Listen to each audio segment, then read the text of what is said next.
Education tips में biology के chapter संख्या 7 की बात कर रहे थे, जिसका नाम था मानव स्वास्थ्य एवं रोग। तो हमने पहले पढ़ा था, पार्ट नंबर 1 पढ़ा था। वो जो पार्ट नंबर 1 था वो रोगाणुओं से संबंधित था, और आज अपन बात करेंगे पार्ट नंबर 2 की बात करेंगे, जो प्रतिरक्षा तंत्र से संबंधित है। और जो क्वेश्चन है वो सारे के सारे इंपॉर्टेंट क्वेश्चन है बोर्ड एग्जाम की दृष्टि से। तो देखते हैं, पहला क्वेश्चन है कार्य की रोध है। पहला क्वेश्चन है कार्य की रोध है। तो कार्य की रोध क्या है? तो एक तो होता भाई अमाशय में HCl। कार्य की रोध की बात करें तो अमाशय में HCl है, मुंह में लार है, और आंखों में क्या भाई, आंखों में क्या आते हैं? आंसू आते हैं। आंसू में कौन सा? लाइसोजाइम। ठीक है, तो ये सारे के सारे क्या भाई, कार्य की रोध। तो ध्यान रखना कि जो कार्य की रोध होता है, कार्य की रोध होता है वो किसका भाग होता है? सहज प्रतिरक्षा का। किसका भाग होता है? सहज प्रतिरक्षा है, इसका भाग होता है कार्य की रोध। इसके अलावा हम बात करें जैसे कार्य की रोध है, इसके अलावा शारीरिक रोध है, इसके अलावा कोशिकी रोध है, इसके अलावा साइटोकाइन। साइटोकाइन ये सारे के सारे जो रोध हैं वो किसके भाग है भाई? सहज प्रतिरक्षा के। किसके भाग होते हैं भाई? सहज प्रतिरक्षा के। तो थोड़ा सा देखते हैं प्रतिरक्षा के बारे में।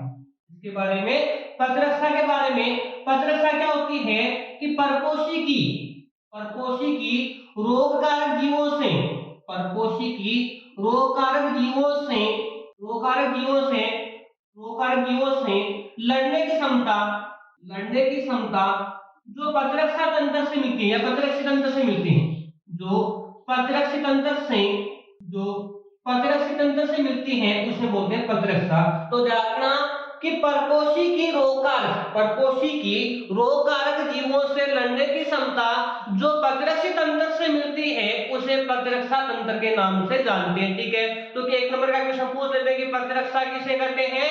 तो ध्यान कि परपोषी की, किसकी भाई? परपोषी की रोगकारक जीवों से लड़ने की क्षमता जो हमें प्रतिरक्षा तंत्र से मिलती है उसे क्या बोलते हैं? तो प्रतिरक्षा बोलते हैं। ठीक है, प्रतिरक्षा कितने प्रकार की होती है? तो ध्यान रखना, प्रतिरक्षा दो प्रकार की होती है, एक तो होती है सहज और दूसरी कौन सी होती है? उपार्जित। प्रतिरक्षा दो प्रकार की होती है, एक तो सहज होती है और एक कौन सी होती है भाई? उपार्जित। सहज प्रतिरक्षा क्या होती है कि ऐसी प्रतिरक्षा जो जन्म के समय उपस्थित होती है, जन्म के समय उपस्थित होती है, अर्थात अपन कह सकते हैं जन्मजात होती है। क्या होती है?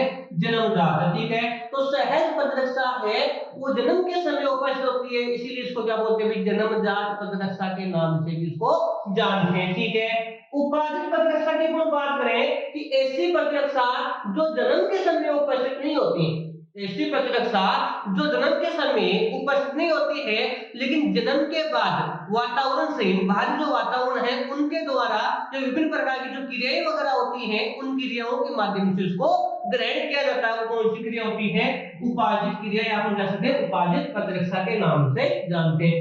अब देखो, सहज प्रतिरक्षा होती है उसके चार प्रकार होते हैं। सहज प्रतिरक्षा होती है उसके चार प्रकार होते हैं, कार्यकीय, कोशिकीय, शारीकीय और कौन सा?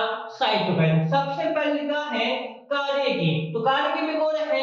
अमाशय में HCl। अमाशय में कौन भी? HCl है, मुंह में लार है, इसके अलावा सॉरी, मुंह में लार है, और इसके अलावा आंखों के जो आंसू हैं उसमें लाइसोजाइम है। ये सारे के सारे किसके हैं? कार्य की रोध है, जो काम क्या करते हैं? जो रोगाणु हैं, रोगाणुओं की जो वृद्धि है, रोगाणुओं की वृद्धि है उसको नष्ट करने का कार्य करते हैं। रोगाणुओं की वृद्धि को नष्ट करने का कार्य करते हैं कौन भाई? आमाशय में HCl, मुंह में लार और आंखों के आंसू में लाइसोजाइम। दूसरा है शारीरिक रोध। ठीक है, तो हम कह सकते हैं जो शारीरिक रोध होता है उसमें मुख्य रूप से कौन होती है रोध? तो त्वचा मुख्य रोध होती है। कौन होती है? जो त्वचा होती है वो मुख्य रोध होती है, जो सूक्ष्म जीवों को क्या करती है भाई? सूक्ष्म जीवों को नष्ट करने का काम करती है। ठीक है, ये बॉडी में प्रवेश करने से रोकने का काम करती है कौन भाई? त्वचा। ठीक है, तो ये वही कौन सा हो गया? शारीरिक। तीसरा है कोशिकीय रोध। कौन सा रोध है?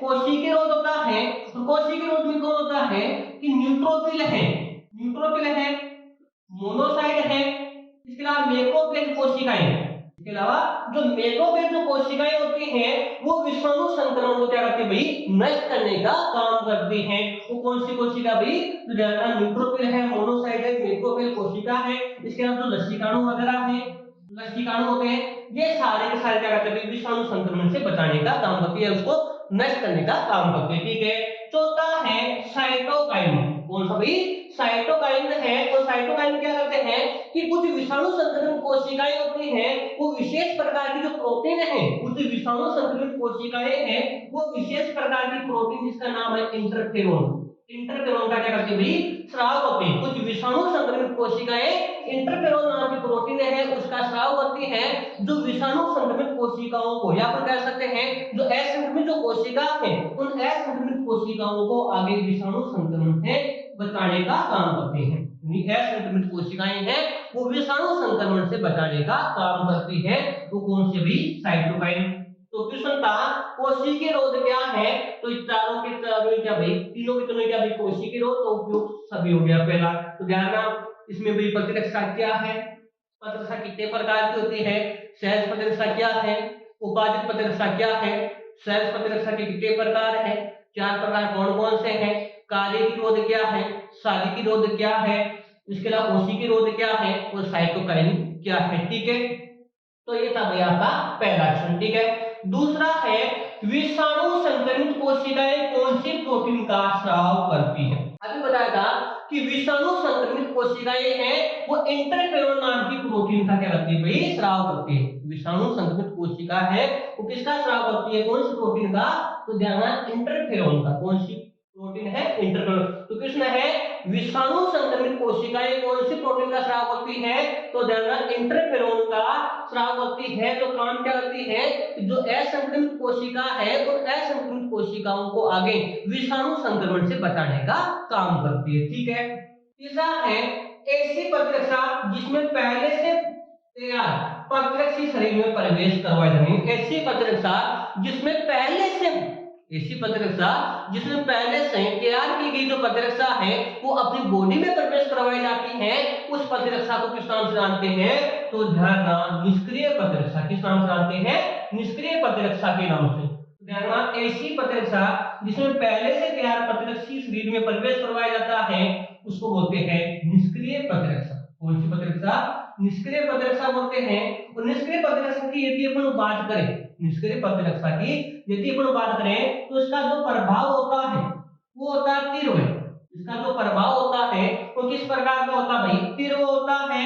इसके दुष्प्रभाव भी होते हैं लेकिन ये लंबे समय तक प्रभाव नहीं होता भाई, लंबे समय तक प्रभावी नहीं होते। ठीक है, तो क्वेश्चन पूछ देते भाई निष्क्रिय प्रतिरक्षा क्या होती है, तो ऐसी प्रतिरक्षा जिसमें पहले से तैयार की गई प्रतिरक्षी शरीर में प्रवेश करवाई जाती है उसको बोलते हैं निष्क्रिय प्रतिरक्षी के नाम से।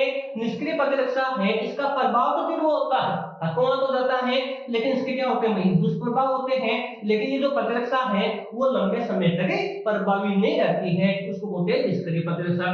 एक अभी सक्रिय प्रतिरक्षा।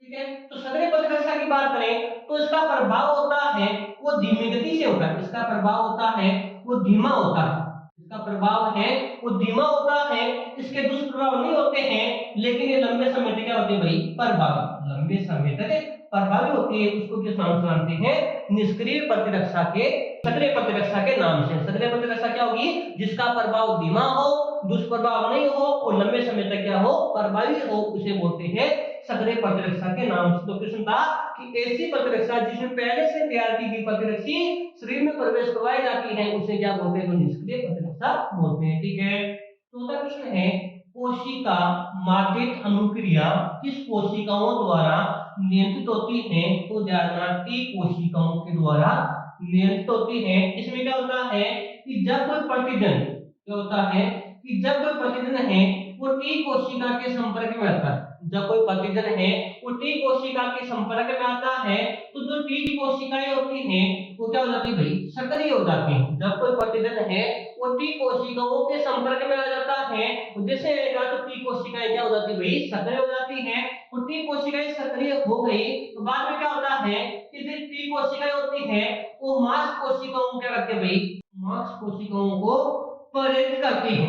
मांस कोशिकाएं होती हैं उनको प्रेरित करती हैं और अपनी जो लक्ष्य कोशिका है, अपनी जो लक्ष्य कोशिका है उन लक्ष्य कोशिकाओं पर क्या करती है भाई आक्रमण करती है। लक्ष्य कोशिकाएं होती हैं उन लक्ष्य कोशिकाओं पर आक्रमण कर उसे मार देती है, आक्रमण कर मार देती है, आक्रमण कर मार देती है। वो कौन सी कोशिका है? टी कोशिका। तो जाना कोशिका मादित अनुक्रिया किस कोशिकाओं द्वारा निर्मित होती है? टी कोशिकाओं के द्वारा। उसमें क्या होता है कि जब कोई प्रतिपिंड है वो टी कोशिका के संपर्क में आता है, जब कोई प्रतिपिंड है वो टी कोशिका के संपर्क में आता है तो टी कोशिका क्या हो जाती है भाई? सक्रिय हो जाती है। और जिसे टी कोशिका सक्रिय होगी तो ये आगे क्या करेगी? जो मार्क्स कोशिका है उस मार्क्स कोशिका को प्रेरित करने का काम करेगी। जो अपने ही लक्ष्य कोशिका है उस लक्ष्य कोशिकाओं को क्या करते हैं भाई? नष्ट कर से मारने का कार्य करती है। तो ये कौन सा क्वेश्चन हो गया भाई आपका?